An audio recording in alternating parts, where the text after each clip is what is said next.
Welcome to PKC This Week.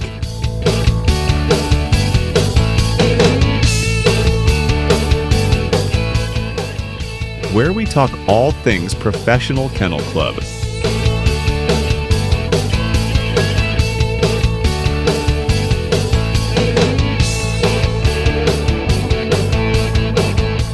Found only on Cane Stream Media. Brought to you by Elite Nutrition,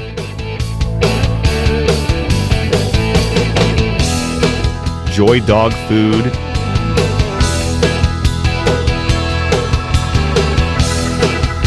and the Professional Kennel Club.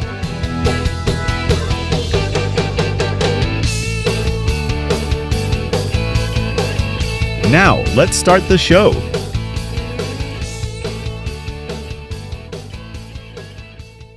All right, ladies and gentlemen, welcome to another PKC This Week. I'm here with Mr. Shane Patton. Shane, how's your truck running? It's not. It's not. We'll save that for another PKC This Week. It's not a good topic at this moment. We don't want to get you all fired up again. You'll be saying things that'll make Roger Dale sad. Yeah. That's next subject. Well, we've had a big week this week. We had the PKC National or World Championship for the seniors down in Adamsville last week. We've got a big hunt coming up this weekend. And they're kind of two ends of the spectrum of PKC. So I thought we'd talk about that. But first, you were down at the Senior World Hunt. How'd that go? Went really well. A lot of guys who you don't see every weekend kind of come back out and give it a try. I know some of the guys who are a little longer in the tooth than others get a chance to come and hunt with some guys who are maybe the same speed they are now. And I'm not saying anything about anybody, but there's a lot of guys talking about these guys walk the same speed I do. They're not out there running to trees like some of these other casts. So so a lot of familiar faces and some older faces that hadn't seen in a while. But it was a good turnout. Adamsville did a great job putting it on. Seemed like they were in pretty good hunting. I know there's a few that might have got into a couple hills, but other than that, I think it was a good turnout, good hunt. Tony Smith, no, I guess surprise there. Tony's been in the winner's circle as much as anybody, and you know, the thing about Tony is everybody's got a partner, and that's most people do nowadays. Everybody, and that's great. That's wonderful. But Tony pretty well does it himself. You don't ever see anybody else's name on Tony's dogs. Nobody's hunting for him or with him or anything else.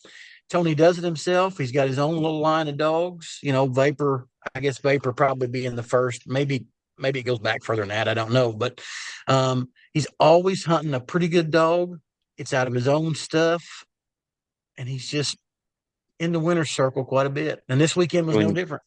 And when you talk about English dogs and success in PKC, geez, I mean, Tony's right there, tops. Yeah. You figure with Vapor, and you think, and there's been such good English dogs in PKC too. It's not, we know it's a walker-driven sport. All a competition coon hunting is, and there's good in all breeds and stuff like that. But when you look at, the dogs right behind the walkers, English, I think a Cold Hard B and Awesome winning the World Hunt, and Vapor doing everything that he done.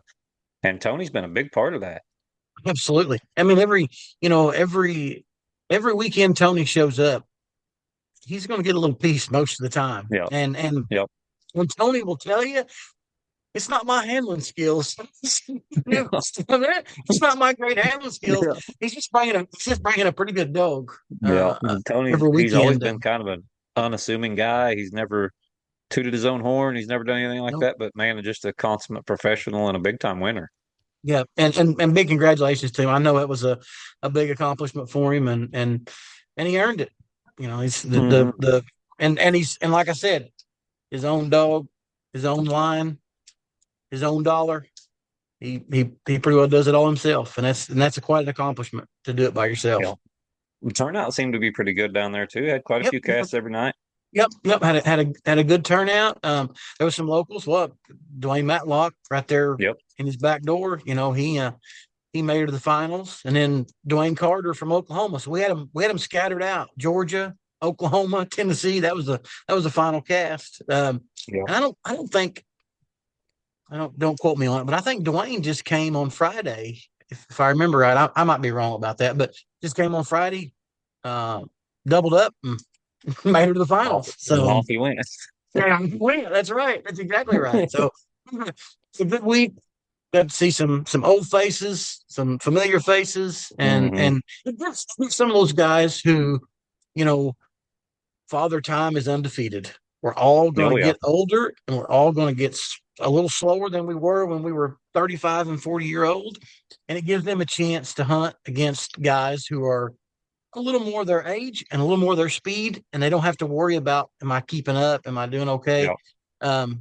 And it gives them a hunt to go to, and they can relax and just have a good time. And it was everybody seemed to have a great time, and like I said, Adamsville, great job, and we appreciate you doing it. And that's a group of guys right there that really came up. You think of the Barry Kitties and the Eldon Corricks and the guys like that that came up back in a day when PKC was not, I don't know how to put this correctly. Not as, I mean, we've got live streams in the woods now. We've got social media. We got everybody knows what's going on. You're not pulling any tricks and getting away with them. Well, back when these guys came up, man, it was cutthroat and rough and Yep. it was hard to win. And everyone's like, man, them senior casts look like fun. I'm like, have you ever drawn any of these guys? That doesn't look like a lot of fun to me.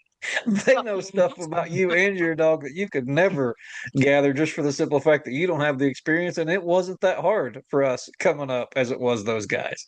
He's out back 15, 20 years ago.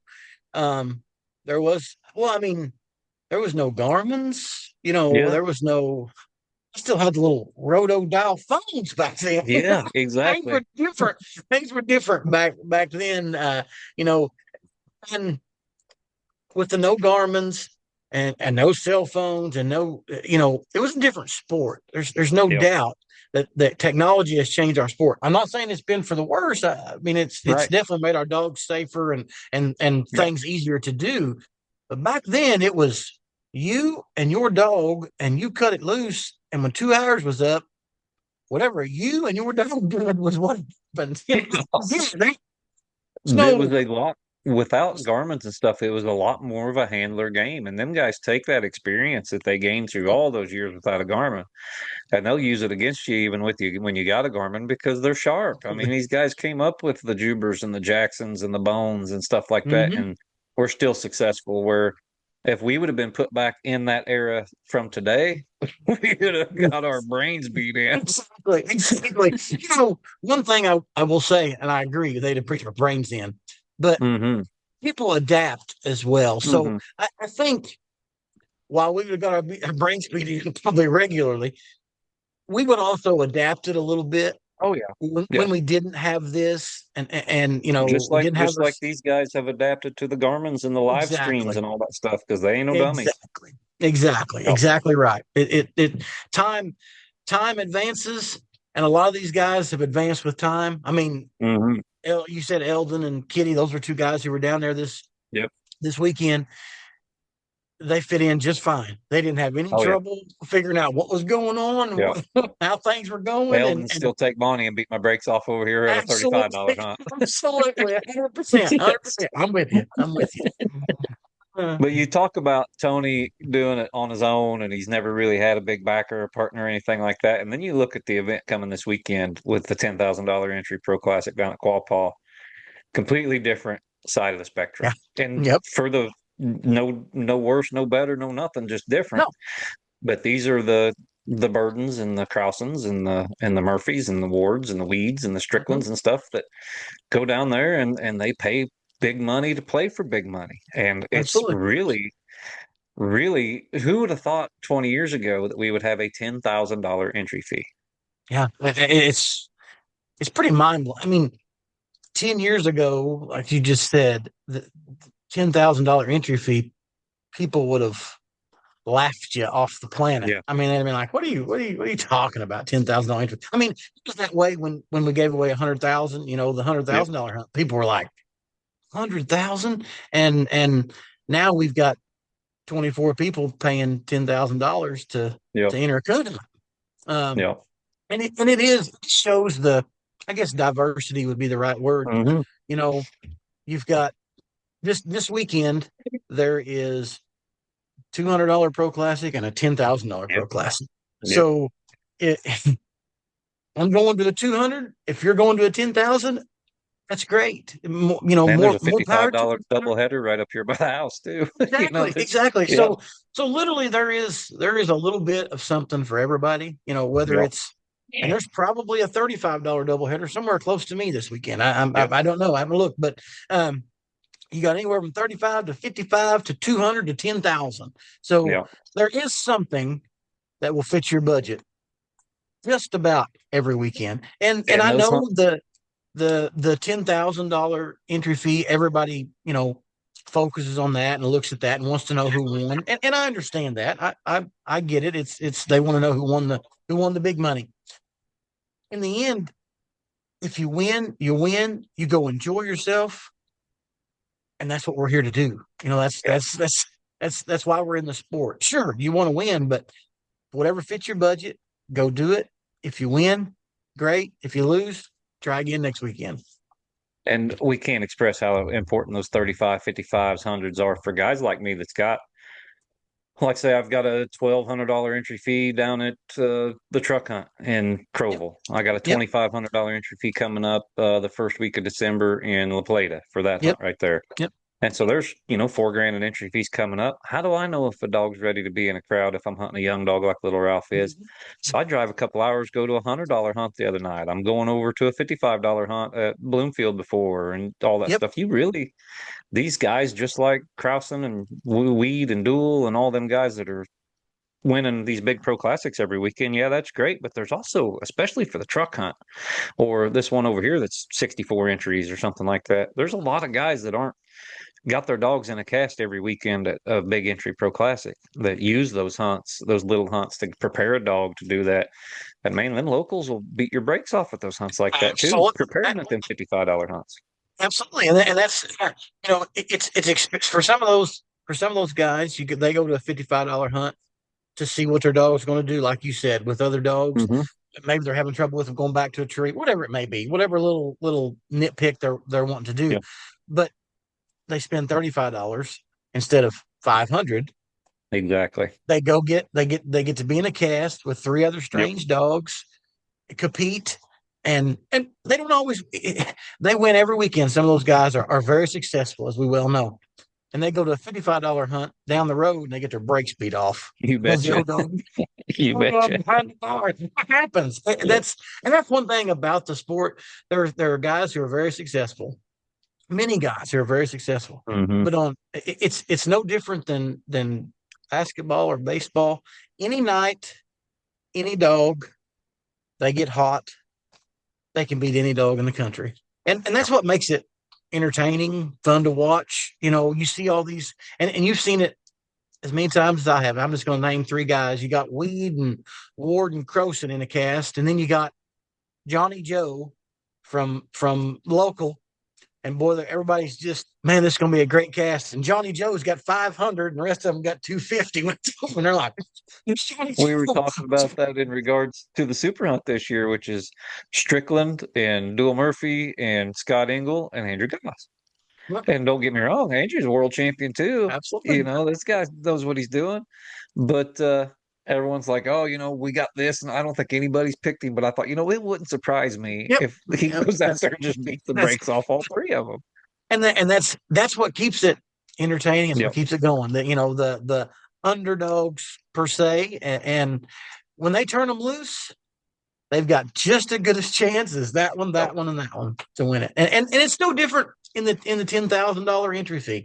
You see, there'll be some familiar faces there. Don't get me wrong, but there will be a couple who you don't see necessarily every weekend, and they'll be just as dangerous as the regulars. Without I'll a tell doubt. you who nobody wants to draw down there is Eddie Green with that blue dog. Absolutely. And a lot of Absolutely. folks know Eddie. A lot of folks know that dog, but he's not at every high-end pro classic all over the Nope. country, Yep. But I was even talking to Ryan about it yesterday, and he goes, "I'm glad we're both guiding because I don't want to deal with that blue rascal down there in his home turf." Right. That's right. That's right.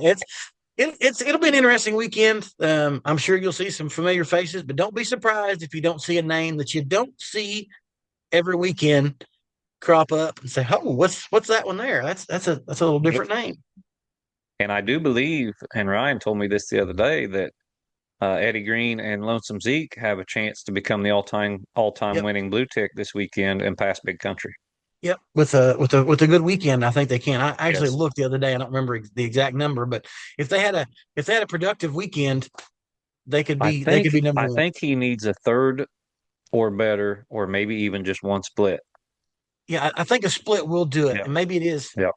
Yeah, maybe Third or this better if they third. hunt. Yeah, yeah. He But needs you know he how it needs to is. get It's so in. hard to even get a cast win down there at that level, Absolutely. If so he gets a cast win, he is and doesn't really finish close. fourth. Yeah. He's knocking on the door. Yeah. So yeah, it's going to be a wild weekend. We had a wild weekend a few weekends ago down at Nationals. Of course, that was such an awesome hunt. Being back at Aurora, we've already covered all that, but that got me thinking about this week's rule question. And it was Poppy. They went back and scored a tree. Took a panel Yes, to a tree. Randy Fegley. Yep. Yes, Hmm. to get to the finals. And That's so correct. I thought, man, what a good rule to go over, when we're talking about a panel returning to a tree. And so I'm just going to read the first part of it, Shane. And there's a common sense rule in PKC. Hmm. Okay. And we know the non-hunting judges aren't out there trying to cheat anybody. And so Absolutely not. semifinals at nationals is a separate case. And Hmm. a big event like a World Hunt or something like that, I think we're going to view that differently because all the PKC staff's in the office. You're there, Christy's Hmm. there, Hmm. all three panel members are there. Hmm. Roger Dale's there most of the time. We can make Yep. decisions at a large event like that we can't make it a $35 hunt on a Tuesday in Marie, Iowa. Sure. Sure. So we got to keep that in mind whenever we're going through the panel returning to a tree question. But basically, it says it's reserved only for the purpose of correcting the deliberate and proper scoring of a tree and penalizing those involved in doing so. Yep. So the panel returning to a tree is basically an anti-cheating rule. Exactly. We can't have a three dog cast where two guys are like, no, I think it's slick, even though it's got a giant hole in it and the whole world could see it, Hmm. just to get a win or something like that. So Exactly. basically, it's Exactly. there for that reason, and it says this procedure is not for trees that could be scored either way or may be considered a mere difference of opinion.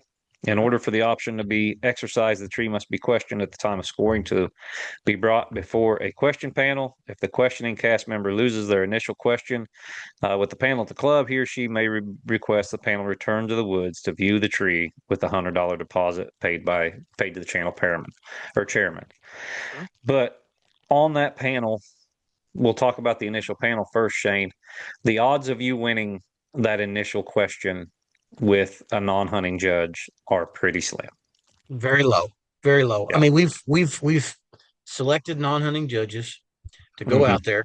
Obviously, we have the full faith that they are going to do everything in their power to be as straight and honest as they can be. And it nearly every time they are as straight and honest as they can be. I mean, that's Mm-hmm. and without hounding on it too much, the question at the Nationals, I I have full faith that judge did what he thought was right. Oh yeah, for sure. And tomorrow night, if I need a judge, I'm calling him to judge Yeah. again. So Yeah. that's so before we do anything, I want to say that it's nothing. But the first question when you put up and you say I want to question this tree, that's a $25 question. That's what it's going to cost you. Mm-hmm. And with a non-hunting judge, and even in an open event scenario on a 3-1 vote, there's a good chance you're going to lose that first question. Not always. It's not guaranteed. I'm not telling you not to question something because you're going to lose $25. But common sense tells you if you've got a non-hunting judge out there, and this panel is looking at you from across the table. They're not in the woods yet. they're looking at you from across the table. Mm-hmm. They're going to take everybody's testimony. They're going to listen to it, and they're going to make a ruling. And if the judge who you've put out there, a non-hunting judge, tells you it's a circle tree, it's a circle tree, the panel has got a lot to go off of besides, and I have seen, there was one case, I'm not mentioning names, where there was a non-hunting judge who minused a tree, and believe it or not, it was down to a 3-dog cast. All three of the guys, including the guy who was going to win, said, I don't think so. Yeah. I did see one overturned, and it was basically because that is what it would take. It would take the guy that's gonna win the cast or lose the cast based on the decision. Say, hey, don't even send a panel out here because this is what it looks like. You're gonna go ahead and overturn it or whatever. But like you said, you've had one case. If I'm the guy and they say that tree don't touch and I win, and the handler says the trees do touch and he wins, they're like, "What do you think?" I'm like, "Oh man, this is the best judge on the planet." You got to back your judge, but one thing I do want to stress or express the most, and this is very misconceived or however you want to say it. You put up that $25 question, the panel listens to it. You are not. Oh, you're right back. Sorry about that. You are not getting a panel to go to the woods immediately. That is not. No. That's very misconstrued. That once I question this tree, a panel's come to look at it. That's not the process, and it's very well outlined in the blue book. You have the $25 question. A panel listens to your question. They rule on it. You lose. And yes, you do lose the first question quite often because the panel's listening to testimony. When you lose that question, that's when you have the right to appeal. And that's when you put up the $100. And it's still not granted. Just because you put up $100 does not mean a panel's going to look at a tree. Yeah. You put up the $100. The panel that just ruled on your question will listen to more testimony, and they'll ask you a few questions. Hey, how certain are you? Whatever the questions may be. And they will determine if a panel goes and looks at your tree. And it does say it must be blatant and obvious that they're, and don't get me wrong, a lot of guys, it says in there mere difference of opinion. Well, some guys, and I'm not saying they're wrong, think that they are getting cheated, and it may be just a mere difference of opinion, but they still think that they're getting cheated. So it does become difficult for the panel to determine, is this guy getting cheated, or is this just a mere difference of opinion and he's upset about it?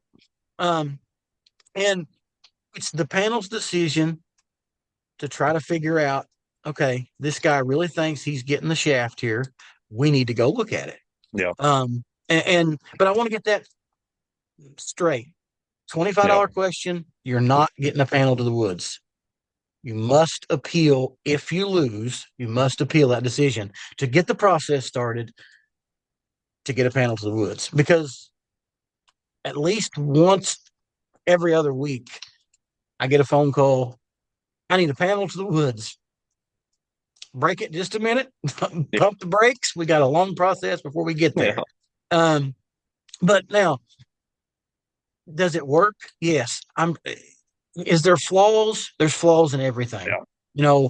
Has there been a panel that wasn't granted that maybe should have been somewhere down the line? I'm sure there has been. Has there been a panel granted that maybe shouldn't have? I'm sure there has been. But you gotta people must understand that the guys determining whether this panel goes back to a tree or not are sitting in front of 4 people or 3 people, however many, and listening to their testimony and trying to figure out, and I'm not saying anybody's lying, but I can look at a tree and you can look at a tree and we see it 2 different ways. Yeah. Absolutely. Yeah. So they're trying to figure out if this guy is maybe stretching it a little bit or if it's sincere and there's really a problem. So it's not foolproof. It never will be. Another thing that's hard for a handler is you're on that panel And I've never had to question a tree and bring a panel back out, but I've been on trees or casts where that has happened as a handler. I've been on the tree or a cast where that happens as a judge, cameraman. I've been in Mhm. there on the panel, clubhouse, all that stuff.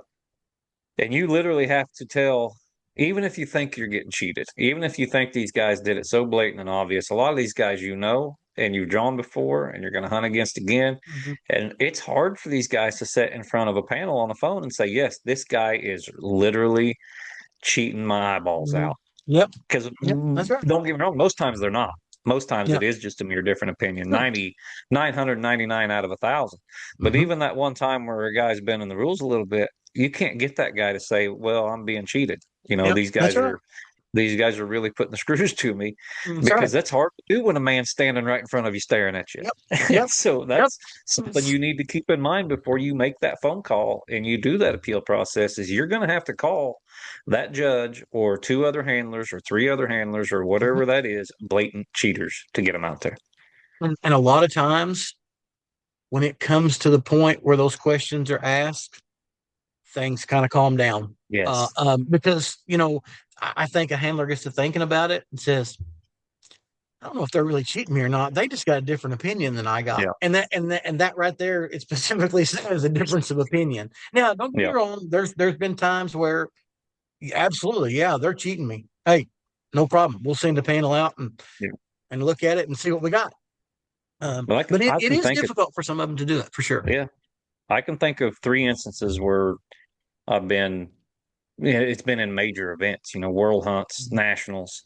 I think of Chris Saunders was a non-hunting judge against Rain in the quarterfinals one year, and Jed questioned a tree. And don't get me wrong, when Jed questions a tree, I'm like, family, Yeah. come on. And everybody knows me and Jed are friends. Everybody knows me and Saunders are really good friends. Mhm. And that was just a difference of opinion. Mhm. And so I think there's a different, when you've got a ready-made panel already ready to go, Mhm. you've got an appeal process that is so quick because it's at a major event. Yep. You've got non-hunting judges that you trust, but everybody knows we're looking at things different ways. The Mhm. odds of you getting that panel back out there with no extenuating circumstances at the end of the day, no barring, no stuff like that, are a lot Mhm. better at a major event than they are just for the simple fact of it's not a $35 hunt in Murray, Iowa. We're Sure. not waking panel members up when they Sure. got to go to work the next day. We're not doing all that stuff. So Yep. there is a difference between a major event panel going to a tree and a regular through the week hunt Well, panel going to a tree. and it's a lot to what you just said. Uh, Ready-made panel. That panel's Mm-hmm. ready on Yeah. in Murray, Iowa, on Tuesday night. There's going to have to be some phone calls made. Now, don't get me wrong; Yep. it's done. It's done all the time. We're not Oh, yeah. telling you not to question a Yep. $35 hunt. If you're being wronged, you question it, and we'll figure out a panel. Yep.